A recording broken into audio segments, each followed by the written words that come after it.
Assalamu alaikum students, welcome to the second lecture of science. We have already learned about nutrition and autotrophic nutrition in a previous lecture. Students, open the book page number 1. We will discuss here a remaining chapter, nutrition in plants. Today we will explain the topic photosynthesis.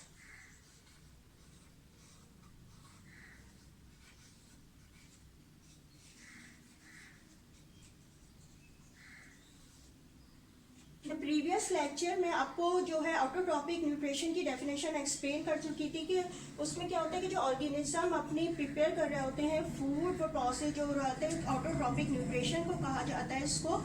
अब उसकी example जो हमने previous lecture में पढ़ी थी कौन कौन सी थी, ग्रीन प्लांट्स थे और साइनोबैक्टीरिया थे।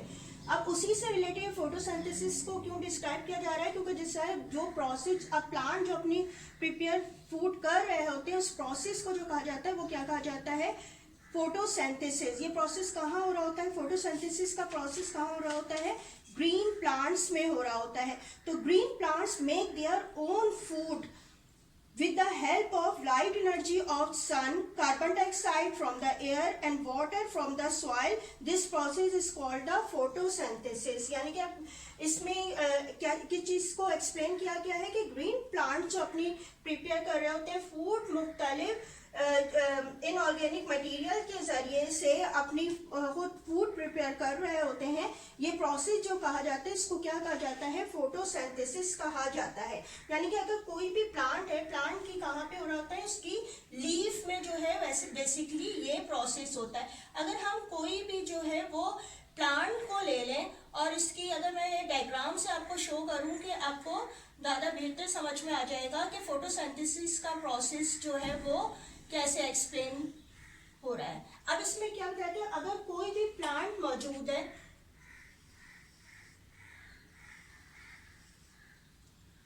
और उसकी कहाँ पे ये प्रोसेस हो रहा होता है, उसकी लीफ में होता है। यानी कि जो प्लांट के ग्रीन पार्ट्स होते हैं, वैसे तो सब में होता है लेकिन जो ज्यादातर जो हो रहा होता है वो उसके कहाँ पे हो रहा होता है, इसकी लीफ में ये प्रोसेस हो रहा होता है।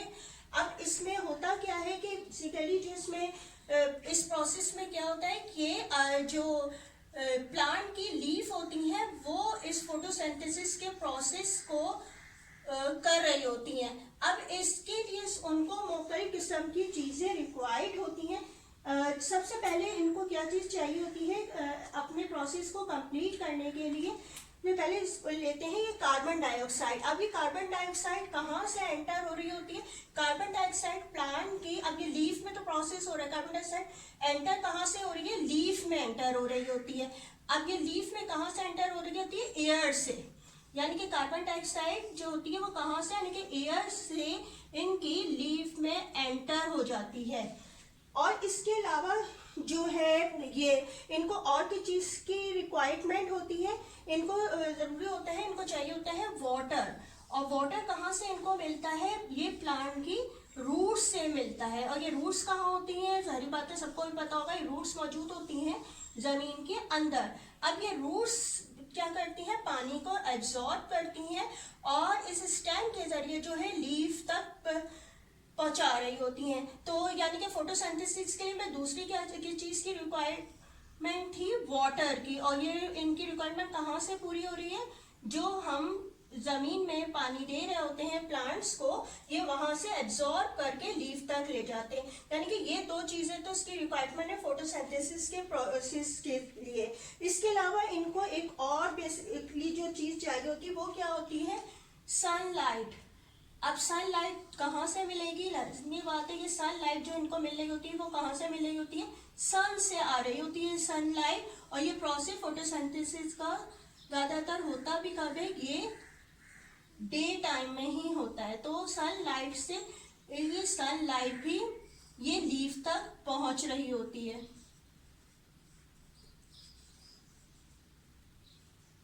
यानी कि सनलाइट रिक्वायरमेंट हो गई, कार्बन डाइऑक्साइड हो गया, वाटर। इसके अलावा एक और चीज की नीड होती है फोटोसिंथेसिस के प्रोसेस के लिए जिसको क्या कहा जाता है, कहा जाता है, इसको क्लोरोफिल चाहिए, क्लोरोफिल की जरूरत होती है। अब ये क्लोरोफिल क्या चीज होती है? बेसिकली प्लांट का जो ग्रीन कलर नजर आता है, इसमें कुछ पिगमेंट्स मौजूद होते हैं जो कि क्लोरोप्लास्ट कहलाते हैं। और ये जो ग्रीन पिगमेंट्स होते हैं जो कि इसकी खुद फूड प्रिपेयर कर रहे होते हैं, ये इन प्लास्टिड, यानी कि प्लास्टिड मुख्तलिफ टाइप्स के होते हैं, जिसमें मैंने आपको ग्रीन कलर के जो होते हैं वो क्या हो रहे हैं, तो उसको क्लोरोप्लास्ट बताएगा। ये क्या क्लोरोफिल प्रोड्यूस कर रहे होते हैं, ग्रीन पिगमेंट जो होते हैं वो क्लोरोफिल प्रोड्यूस कर रहे होते हैं। यानी कि इसका जो लीफ का कलर जो ग्रीन आपको नजर आ रहा होता है, ये क्लोरोफिल की नजर आ रहा होता है, तो ये जो लीफ में ऑलरेडी मौजूद होते हैं।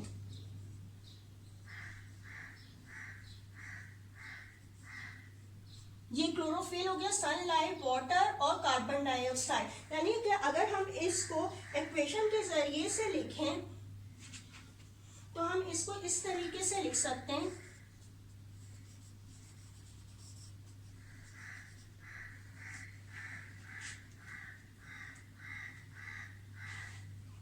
इसकी इक्वेशन को हम इस तरह लिख सकते हैं कि इसके लिए क्या क्या चीजों की नीड थी हुई, कार्बन डाइऑक्साइड, वाटर, इसके अलावा हमें और दो चीजें, क्या चीज रिक्वायर्ड थी इस प्रोसेस के लिए, सनलाइट एंड क्लोरोफिल।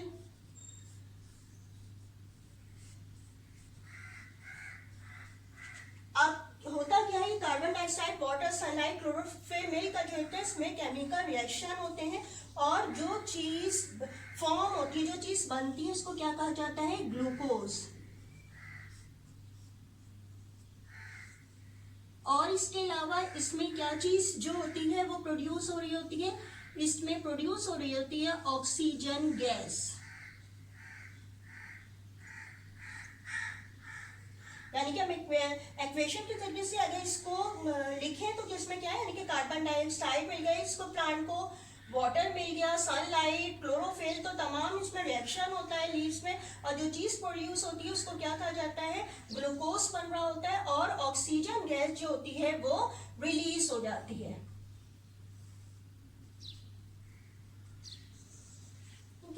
अब ये जो प्रोसेस आपको बताया गया है, ये सिंपली जो है इक्वेशन को एक्सप्लेन किया गया। अगर हम इंटरनली देखें कि ये कार्बन डाइऑक्साइड जो लीफ में किस तरह एंटर हो रही है, क्या चीज है, कहाँ से एंटर हो रही होती है, किस तरीके से, तो अगर इसको कहा जाए तो ये इसके ऊपर लीव्स में छोटे छोटे पोर्स मौजूद होते हैं, छोटे छोटे से पोर्स मौजूद होते हैं लीफ की। ये अपर और लोअर दोनों सरफेस पे लीफ की मौजूद होते हैं, लेकिन बहुत ही ज्यादा स्मॉल होते हैं। They can not be seen bye naked eye, they can be seen only by microscope. अगर हम इन होल्स को देखें तो अगर माइक्रोस्कोप में देखें तो हमें क्या होता है कि हमें किस तरीके से नजर आते हैं ये होल जो होते हैं, कि यहाँ पे अगर ये बीच में होल मौजूद है तो इसके दोनों साइड पे जो है वो इस तरीके से सेल्स मौजूद होते हैं, और इसमें और भी उनके सेल्स होते हैं जो कि इन होल्स को कवर किए हुए होते हैं, जिसके बारे में डिटेल में आप जो है नेक्स्ट क्लासेस में पढ़ेंगे। यहाँ पे आपके जो चैप्टर में बताया गया है वो इन होल्स का स्ट्रक्चर को इस तरह ही डिफाइन किया गया है। अब इसमें मुख्तलिफ किस्म के ऑर्गेनिल्स मौजूद होते हैं, लेकिन हमारा बेसिकली जो कहाँ पे फोकस होना चाहिए, इन होल्स के ऊपर। अब ये होल्स जो होते हैं वो क्या होते हैं, वो ये वाले होल्स हैं। अब इन होल्स को एक नाम दिया गया है, इनको क्या कहा जाता है, इन होल्स को कहा जाता है स्टोमेटा, और इनको सिंगुलर अगर फॉर्म में कहा जाए तो उसको क्या कहते हैं, स्टोमा।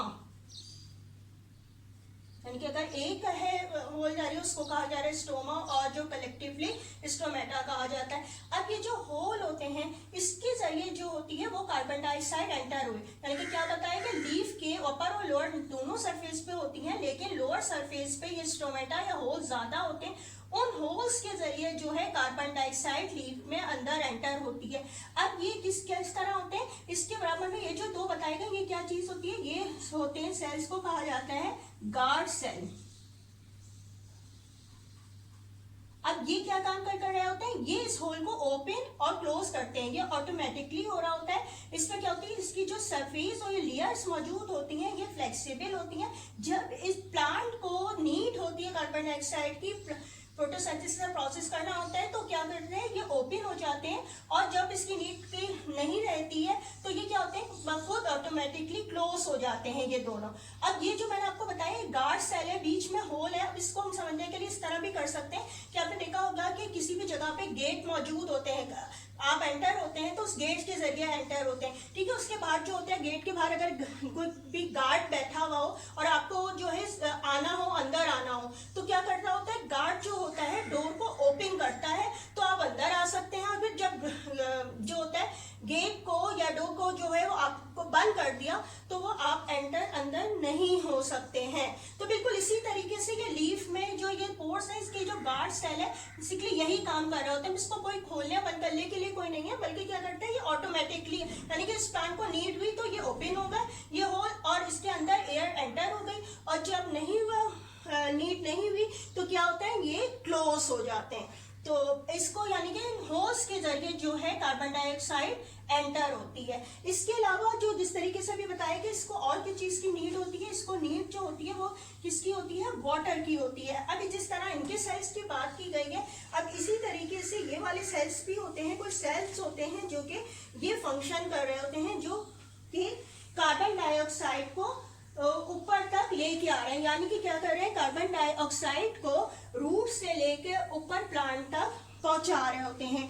ये सेल जो कि रूट से वाटर को, यानी कि सेल्स होते हैं एक दूसरे के साथ अटैच होते हैं, जो कि ये सेल्स भी आपको नेकेड आई से नजर नहीं आ रहे, लेकिन जो आपका स्टेम होता है इसके अंदर मौजूद होते हैं। ये जो सेल्स होते हैं ये वाटर को क्या कर रहे होते हैं, रूट्स के जरिए एब्जॉर्ब कर, यानी कि एक सेल में वाटर आ गया तो फिर दूसरे में एब्जॉर्ब हुआ और तीसरे में एब्जॉर्ब हुआ और फिर प्लांट की लीफ तक पहुंच रहे होते हैं। इन सेल्स को जो कहा जाता है, ये जो सेल्स होते हैं ये क्या कहलाते हैं, जाइलम के सेल कहलाते हैं।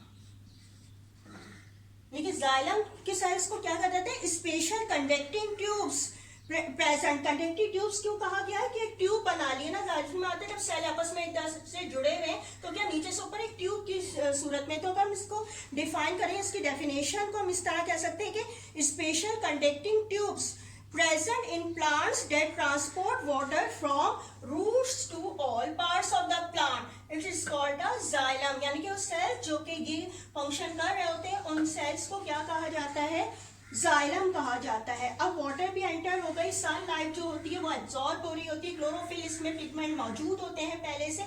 अब इसमें क्या होता है कि फॉर्म क्या चीज हुई, ग्लूकोज फॉर्म हुआ।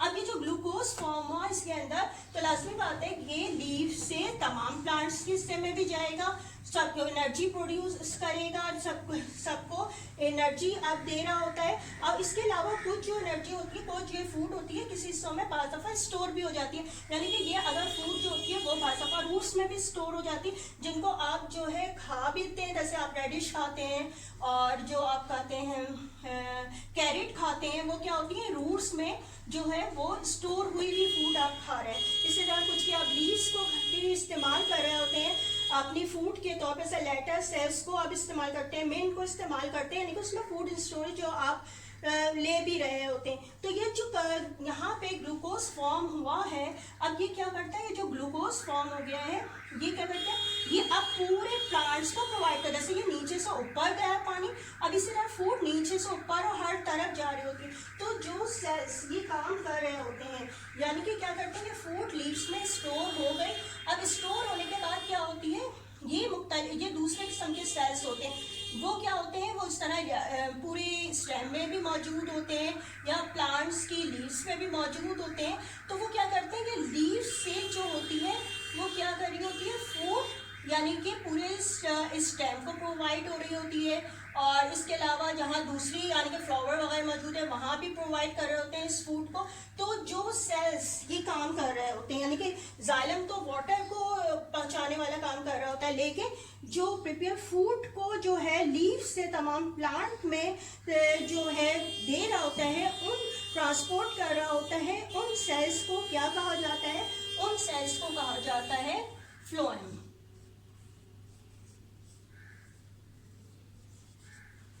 इन सेल्स को क्या कहते हैं, इन सेल्स को कहा जाता है फ्लोएम। यानी कि अगर हम डेफिनेशन बोले तो फ्लोएम की क्या होगी कि special conducting tubes present in plants that transport food from leaf to other parts, यानी कि leaf to other parts of the plant is called the phloem।